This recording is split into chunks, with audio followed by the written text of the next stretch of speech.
indivisible, with liberty and justice for all. The four-way test of the things we think, say, or do. Is it the truth? Is it fair to all concerned? Will it build goodwill and better friendships? Will it be beneficial to all concerned? All right, I have a couple of blessings today.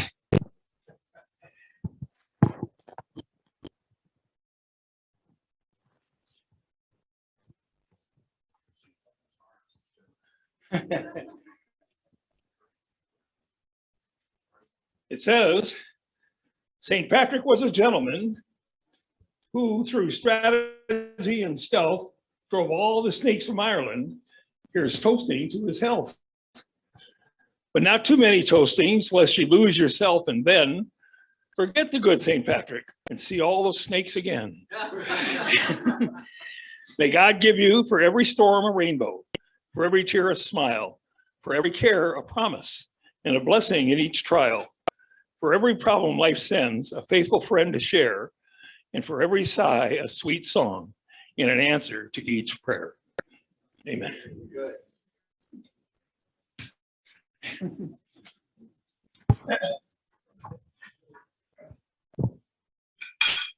Well, did you enjoy your Irish meal today? Yes. If we see the waitress or Julie come through, we got to make sure we tell them what a good job they did. All right, today's program is going to be run by our Sarge, Katie.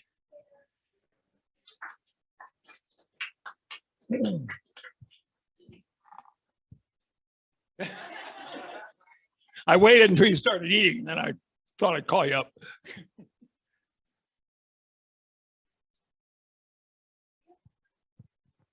I'm sorry.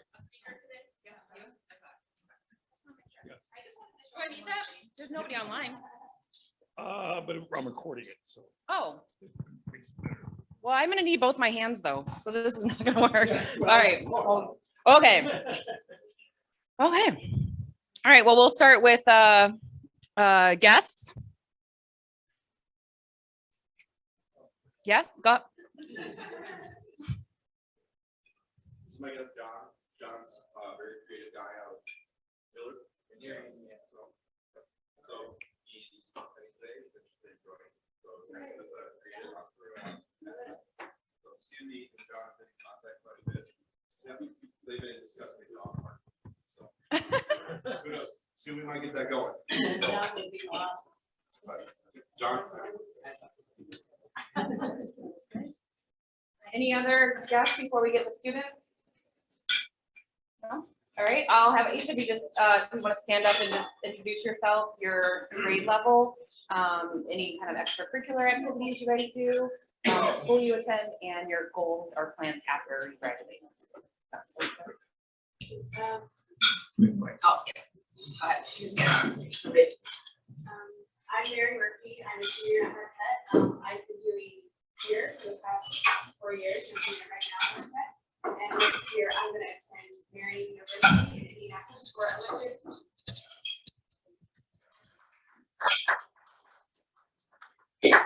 I'm Amy Watson. I'm a senior at Marquette. I've been here for 3 years and for 10 years. And I plan to attend Purdue University and major in marketing.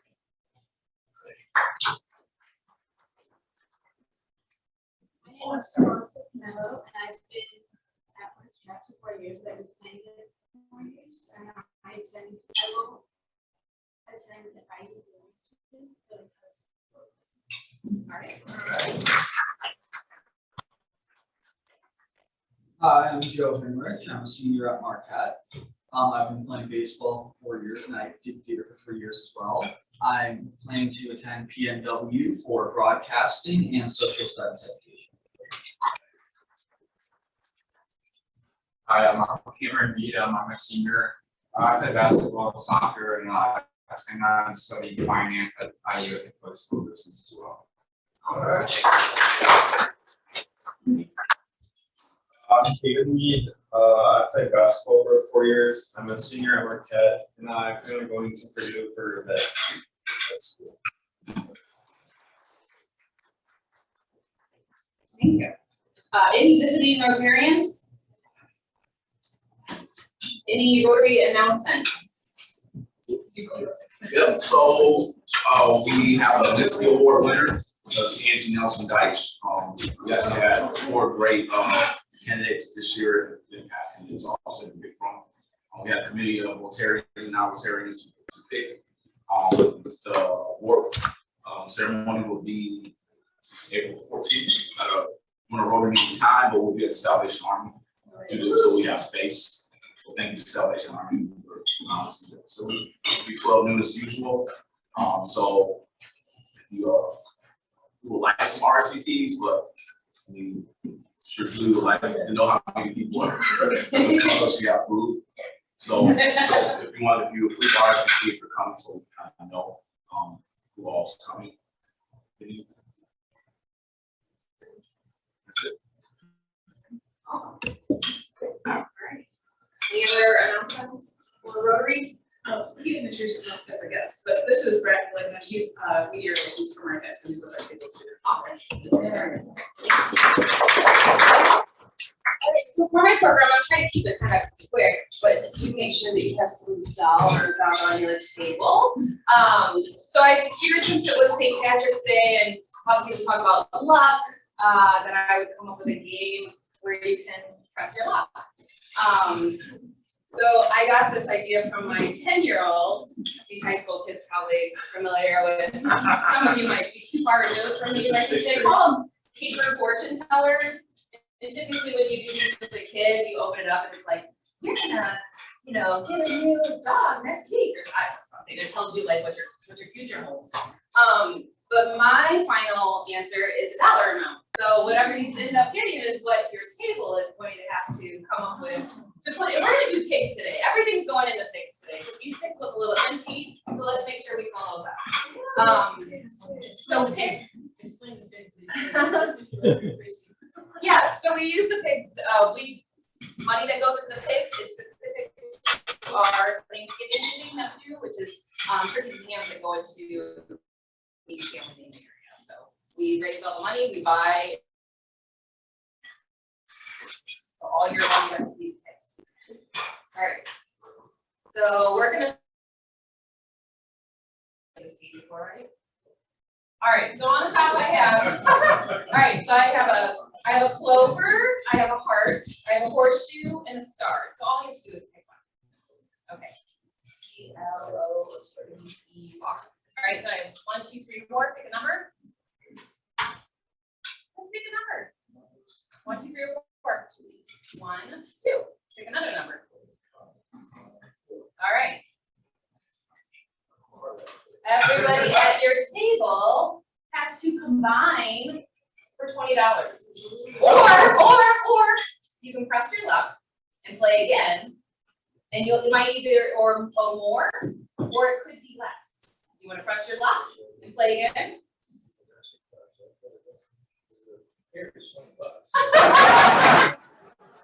Oh, yeah. All right, see, so that's how we play. All right. You guys probably don't have any, maybe you have some cash on you, whatever. Well, it'll just be for fun. So who wants to play? All right. Heart club H E R T. Good number. 1, 2, 3. All right. Number 5 is $1. Whoa. So everybody at your table has to put $1 in the pit. Or you can press your luck. That's the lowest amount on there, so you can all right, who's playing over here? Pick one. All right, a clover, a heart, or a star. Clover. For the state. 5, 6, 7, or 8. 5, 6, 7, or 8. Everybody at your table owes $1. Or you can press your luck and try to get more. 1 is the lowest, so in the pig. All right, perfect. Go down. All right. Close your heart, star, or 1, 2, 3, or 4.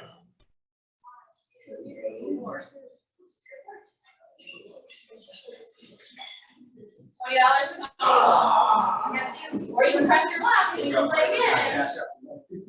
Or you can play.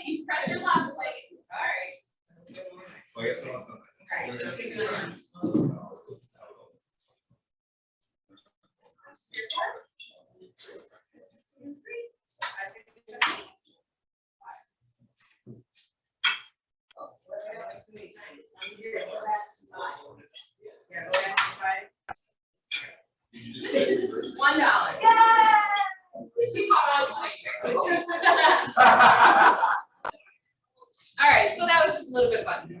Okay, so we'll go to the order. This is everybody's, just so you guys know, this everybody's opportunity to promote anything that's going on in your life. I'll start. As most of you know, I have 3 amazing kids. They continue to amaze me all the time. Great things that are happening in our lives. My youngest, she's a 4th grader. She just finished, when they finished their grade period, she got Principal Honor Roll, Citizenship Award, Bringing Up Grades Award, and Art Student of the Month or something. So really good stuff going on with her. My freshman at the high school just was named to the varsity baseball team for Michigan City High School. So pretty excited about that. He has been working his butt off, training with all kinds of people across the region, really. So we're really excited about him. And then my oldest, who will be graduating this year, finally made a decision on everything she's doing. She's going into music education, and she'll be attending Butler University. Yeah. So, wow. It's all exciting and sad. It's fun time. So the order, we got anything?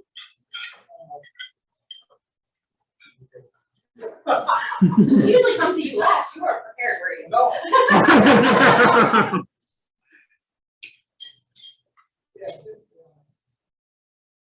Any announcements? Anything you got going on? Not right now, just. All right, thank you. All right, how about this table? Make an announcement about my Irish ancestors. I studied genealogy in the 60s. And I was able to go back to Ireland and see where they lived. And it was magnificent. I grew up a Catholic. And I found out that my earliest Irish ancestor was a soldier for William of Orange, who conquered Ireland for the Protestants.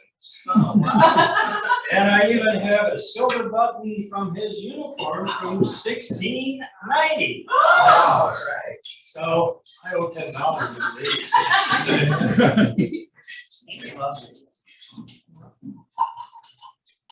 Well, I did put $20 in pig, but I got 5 more. I want to wish everybody a happy St. Patrick's Day. My fête, as they say in France, because my name is Patrick. Happy to congratulate the Marquette basketball team. They played very well this year. I'm a Marquette alum. Happy to hear that we've got IU prospective students coming along because I'm an IU alum. And my 2 favorite teams, IU and Notre Dame, are in the tournament.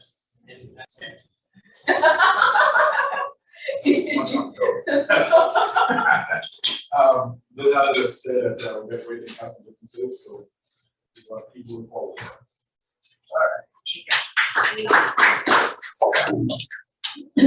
Okay, I'm Pastor Carroll. Carroll is the honorable, the honorable sir over here. Just mentioned to me that Carroll is a very popular name in Ireland. Unfortunately, I've never been in Ireland, but Jim said he would take me. That's after he takes his skiing.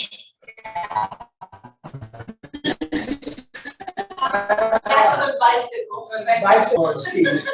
You know, I've got a great family. I got three children, 2 daughters and a son.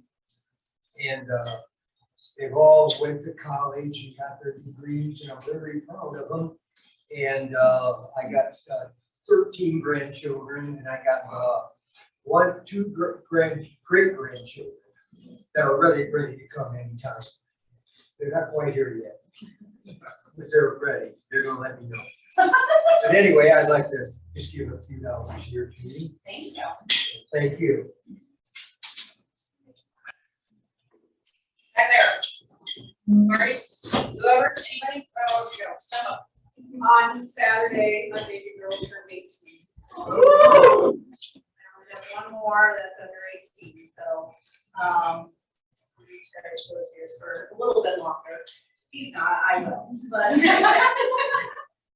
and she's decided to, since we're talking about college today, she's decided to go to IU and major in secondary mathematics education. Oh my God. She's been offered up to be a presidential scholar at IU.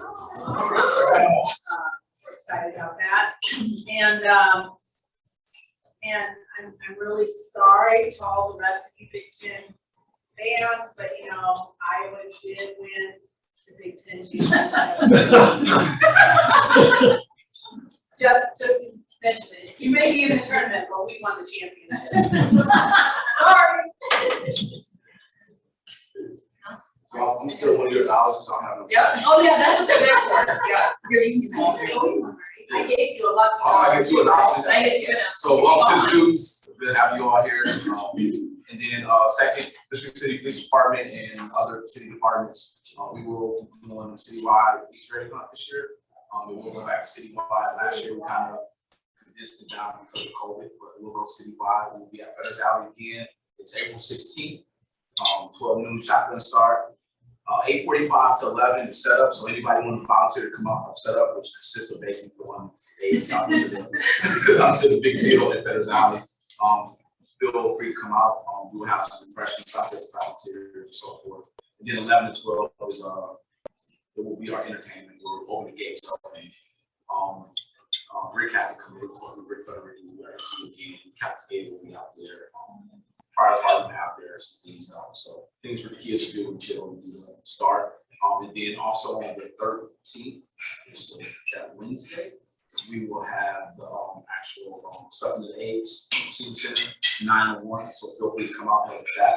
Usually goes fast. We do have a second day, but I was telling the chief in past years, I think most of you have done about 30,000 AIDS, and we did it in like 3 hours because every table is filled with people cutting AIDS. So feel free to come volunteer for that.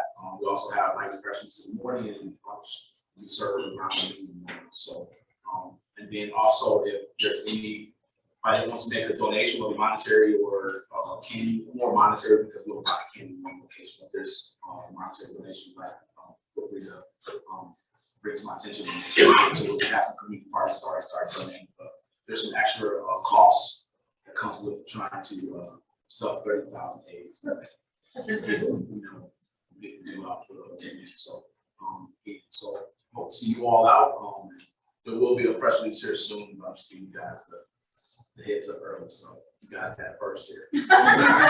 Breaking news. So I look 5 in the page, so I'll follow your suit. I'll be 20 for good the order. So thanks for joining us from school, and Clarence, fantastic meeting this morning. So everything went well. It's good seeing everyone dressed in green too, which is super exciting.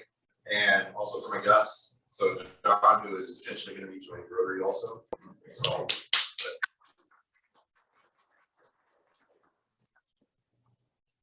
Mr. Clayton is going to be joining as well. don't take my, don't take my. I'm Can you wait till next meeting? This is like his second thing here. Oh, okay, all right. So you don't get to announce this the second time. I'll take back my announcement. Take that. I didn't give $1. I did forget to make an announcement, very cool announcements that we're doing the Apple book the last week of April. I will give Jim the schedule once it's all set. I didn't realize that they're doing testing the last week of April when I set that up. So it's all kind of falling on Thursday, Friday. So we need everybody because we can't do 11 in the school. So everybody has to sign up.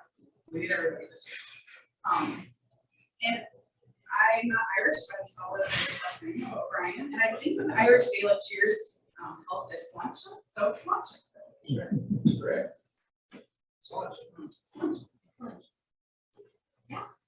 I want to give money for the students from our students.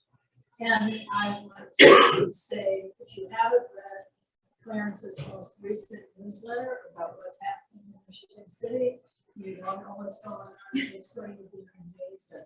The next 3 years, this place is going to be totally different. And Clarence, we are all so grateful. You have really put the shovel in the ground.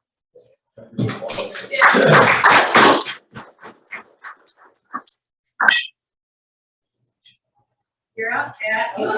This is our contest today. As dressed, right? Somebody's gonna come on a contest. Oh, Jim did it. That's what he's all this stuff. That's. I touched money, for welcoming all our guests and our new members and our potential new members and our students. Thank you for coming today. And the rest is because I haven't been there so long. I'm still unpacking from moving back to my apartment. So I haven't been anywhere yet. I haven't read most of it because it's in front of my head. So I'm wearing a mask when I'm finished. And for those of you who are a student who don't know, this is your state representative.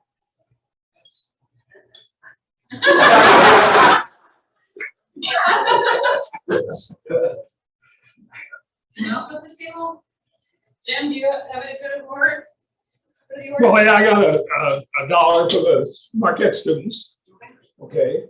And then I have $1 for the great show that Patrick's put on for us today. I thought it was very nice. They provided all the necklaces for us, as well as some good food. All right. Do you have anything that you wanted to share with anybody, anything important that's coming up that you get involved with, or you don't have to if you want to? Offering. No? Nothing Okay. super exciting with big achievements, not even on a video game or something. Are y'all registered to vote? Yes. Yes. Oh, come on. Even if you're 17, you can register now because if you'll be 18 by the general election, you can register now and start voting. Get out there and learn about the candidates. All right, my show's over. Thank you. I would just say real quick, we do have a spring musical going on this weekend. Oh, that's what I was waiting for this to Yeah. talk about. Yeah. I was in the theater. Yeah, so we had 2 weekends. We had last weekend, Friday, Saturday, Sunday, same this weekend. So tomorrow, Saturday, Sunday, the Drowsy Chaperone. It's a newer production, but it is about, it's kind of a parody on life in the 20s. It's really, really good. We saw it last Saturday. So I encourage you between basketball games to maybe get out, check it out. So it's on campus in our theater. So we're at corner along 10th Street. So that's the Rose Bowl head signs. Come see. Like I said, Fridays at 7, Saturdays at 7, and Sundays at 2. Perfect. I mean, tickets. Tickets at the door? Yeah, tickets at the door. Awesome. For $10 and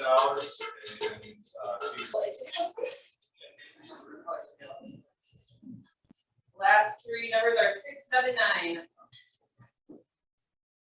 Again, Susie. Yeah. 3 weeks in a row. 3 weeks in a row. Yeah, it would have been forgotten. Yeah, there she is. All right. You better get the queen. If she does, it's totally Remember, it's fair to all concerned. right. It's a 3. It's a big day. All right. We will get My second week. Who's in for?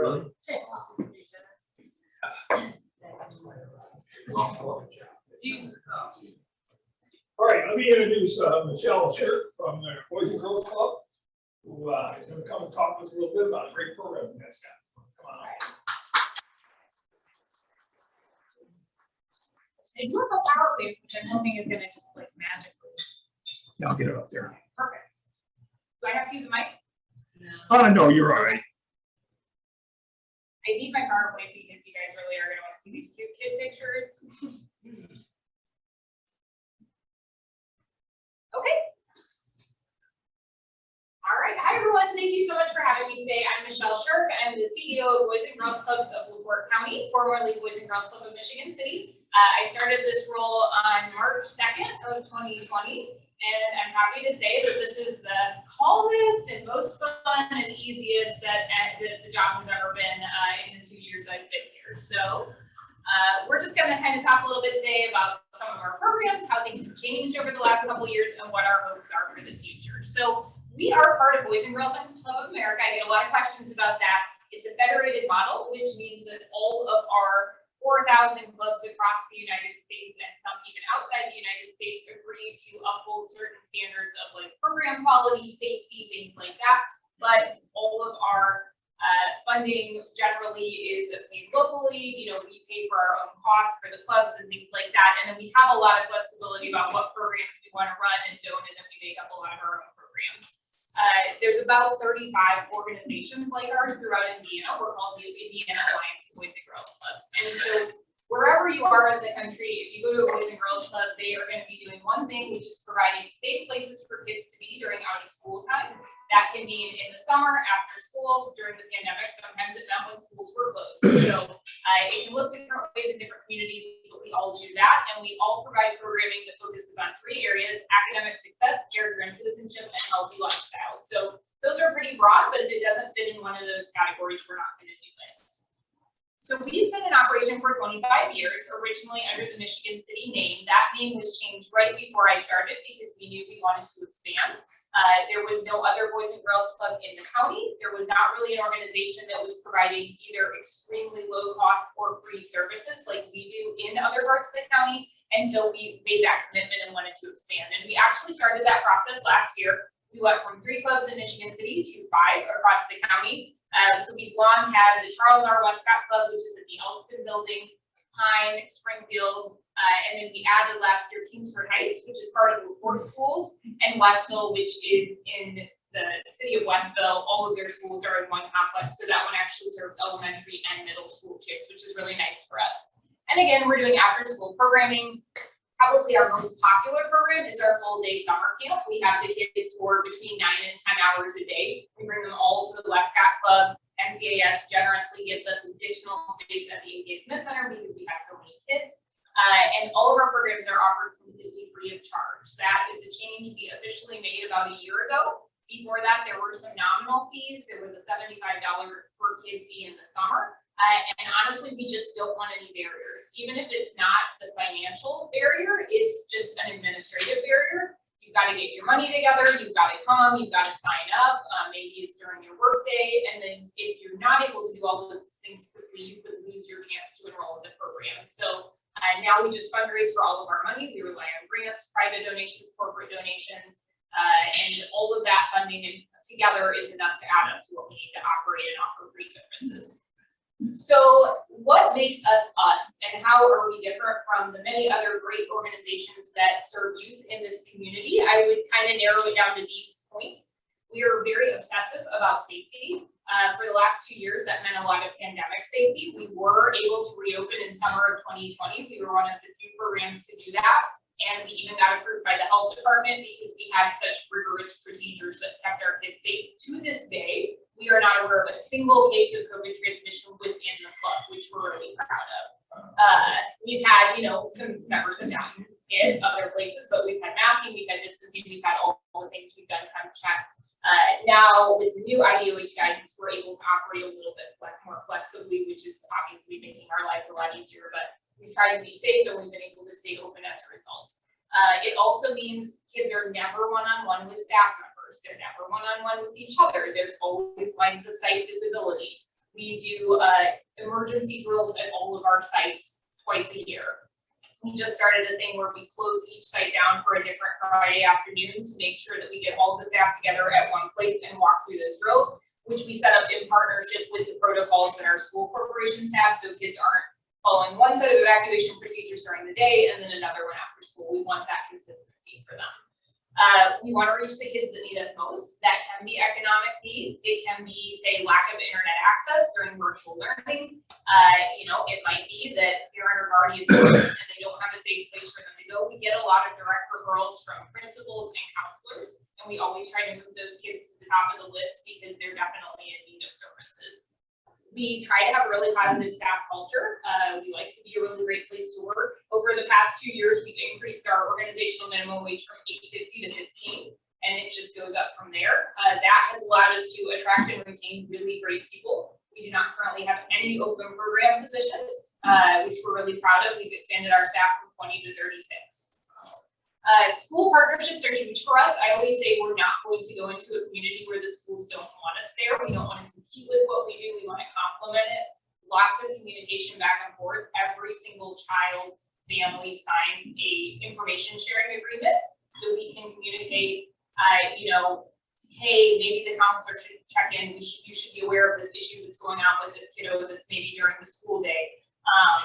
Sometimes it's like, we don't know how to help them with their homework. How can we help them with their homework? Teach us how you're doing this 4th grade math, because it's really beyond our, skill set, at least for me personally. So there's a lot of back and forth communication. Seriously, there was a kid who was like, can you help me? And I'm like, what grade are you in? This is really hard. So there's a constant fluidity. Wendell McCollum is on our board. We work very closely with Mark Francisconi at LaPorte, with Sandra Wood at Westville, and then with the principals at all of our school buildings. And I think that that's what helps our programming kind of achieve more impact, because that conversation is happening.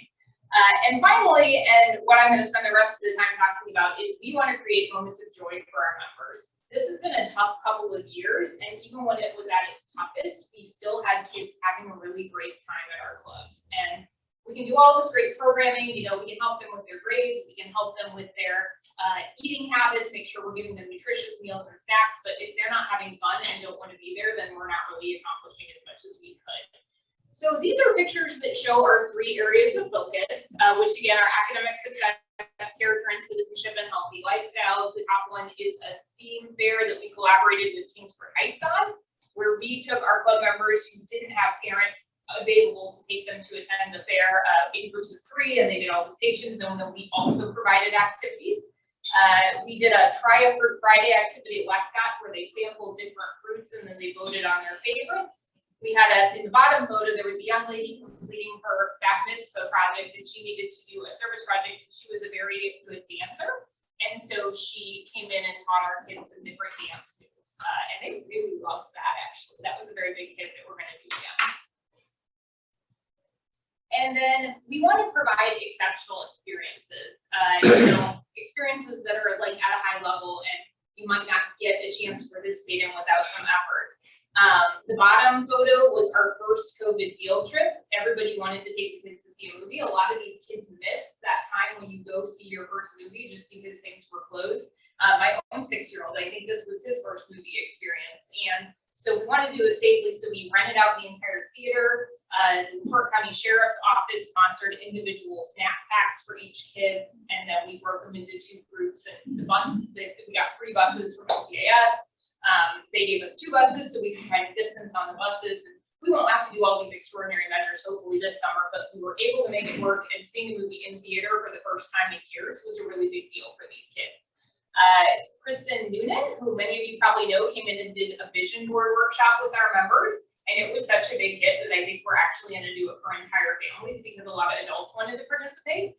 And then the Lubeznik Center for the Arts came in and did a carbon monoxide safety presentation. But one of my conditions on providing that information to kids is we don't want them to feel helpless, and so we're not going to educate on carbon monoxide unless we can also give them free carbon monoxide detectors. And so they all went home with them, and actually some of our staff was able to receive them as well. This was the very popular visit from the Kona Ice Truck, which might be the most popular thing we've ever done. We will be doing that again this summer. We called it a reverse field trip. And this, I take that back. This was probably the most popular thing we've ever done. We did I don't even know why I thought this was a good idea, but I was like, well, let's just let them hit me with a pie. Like, they'll like that. And so, so another staff member, Shelly, and I, there was this whole week-long thing where they could campaign for which of us they wanted to hit. But what we hadn't factored in was that they were still in cohorts that couldn't mingle, and so we actually got hit by 10 different groups of kids. So I think I got maybe like 15 pies. She got something like 18. She definitely was more popular to get pied by a little bit than me. But my own kiddo got drawn for his class, so he still talks about that. So we'll probably do that again this summer. Oops. One thing we really try to focus on is instilling a sense of membership and love for the club. You are not enrolled in a child care program. You are a member of a club that provides youth service, youth services. So we push back really hard against the idea that we're child care, just because there's a lot of value to child care. But when we decide what programs we're going to do, we're very focused on what's the impact for the kids. And if it's not where it should be, then we're going to make a decision not to do that thing. So here was just, we did with National Boys and Girls Club Week, and we asked members to tell us what their favorite thing was about the Boys and Girls Club and why they love it. And you can see a mixture. They love their teacher. They love everything. They love the events, lots of references to friends. And we try really intentionally, we don't say students, we say members. You are a club member. They have a membership card that we use to scan them in and out. So what comes next? We are now in a place where we're able to start to run more of our traditional programs the way they used to be. We're gradually ramping up our enrollment. We're finally getting some of our clubs off wait lists that have been on wait lists really since I've started. Just to give you an idea, last summer, so the first summer when we had to get health department approval during COVID, we could get approved for 74 kids. And that was based on measuring the physical spaces, doing distancing, all of that. Last summer, we went up somewhere between 90 and 100. This summer, we're going to do 154. But like last summer's wait list was 120 kids. So we're still not going to have spaces for all the kids that need it this summer. And that's assuming that the demand isn't even higher, which it may be. So we know we need to expand our reach. We want to be serving 1,500 kids by 2024. We're going to do that through opening additional sites and also constructing a custom designed standalone facility specifically for kids. And a specific area of focus is we do very, very well with kids through 6th grade or 8th grade, and then we lose them. And it's just, a lot of it's just circumstantial. Like we have these sites at schools that go from K to 6, and then those kids aren't necessarily able to get our standalone club, and we kind of lose contact with them, except maybe in the summers. And so we're going to be much more intentional about making sure we're reaching that teen and tween population. They want to see the really high level STEM, which is science, technology, engineering, math. Sometimes we add art in there, sometimes it's STEAM. Entrepreneurship, workforce development, but not in a, we're forcing you to think about job, but more just like how can we integrate naturally these skills that are going to prepare you for your future in general, and other things that are just really tailored to that group. So that's a major area of our strategic plan as we move forward. So if you're interested in any of this or our efforts, there's 3 easy ways to get involved. We are on social media. We try to be pretty active. It's Boys and Girls Clubs of LaPorte County. You can like our Facebook page. We also post a lot of updates on our website, especially things about what programs are coming up, where we are in our enrollment, what sites have wait lists, what sites don't. Like right now, I have the whole summer camp enrollment schedule mapped out, which starts in early May because we want people to be prepared. You can tell a friend about what we're up to. They might have resources that could help us, or they might be able to help spread the word, or they might have a child that could benefit. Or you can make a donation to our annual campaign. So when I started, our annual campaign was at about 70,000 annually. Last year we came in at 154, and this year our goal is 175. And what that does is we get a lot of great grant funding. A lot of it's tied to specific programs. Sometimes things change, and maybe we need more funding at one site or less at another. And so that annual campaign is our biggest source of flexible funding. We can use it to pay our rent at the Westcott Club. We can use it to buy supplies that maybe weren't in another budget. We can use it to purchase snacks for a site where a school doesn't supply them, which is the case at a couple of our places. So those funds are just really flexible and allow us to make sure we can fill all the gaps. And if you're interested in donating, there's a link on our website. I also post it quite a bit on Facebook. So I'd like to open the floor to any questions you may have about our clubs or our programs or anything else. Yes. Is David Gately still on the board? He's my president. Oh, yes, good. Yes. Great. He drove away from our board meeting on his motorcycle last night. Did he? Jessica. Did you tell him to make a record? I will nag him, yes. I do keep him pretty busy, so. We have a very active board with just some of the most amazing people on it, including Marty. All right. You may have to fire him. I think I win that one. Any other questions? Yes. You're doing a phenomenal job. Oh, thank you. Yeah. Thank you. Okay. It's a good team. Many of you knew Brandy. I actually just had a long phone call with her last night. It was a real loss for the community when she moved, but I think both of us feel good that the organization has continued to be in a really healthy place. Yes. So to piggyback that, I've been on the board for 6, Claudia, no, 8 years, maybe. Yeah. And so for many years, Don Babcock had asked me to be on that board, and I always declined because I was on other boards and busy. And then Brandy came along. And so being a childhood friend of Randy's. I was like, oh yeah, I'm leaving. Whatever it was. So then when Randy was leaving, I was like, well, it's like I'm leaving. But so we had this pool of candidates. And out of the blue, when Michelle then came up, I was like, oh, I'm back home. Just to piggyback that and show you what a great job. We haven't lost any steps. Brandy brought us forward and Michelle's continued to move us even more forward. So, again, great job. Thank you. Thank you. Big shoes. Well, thank you everyone for having me.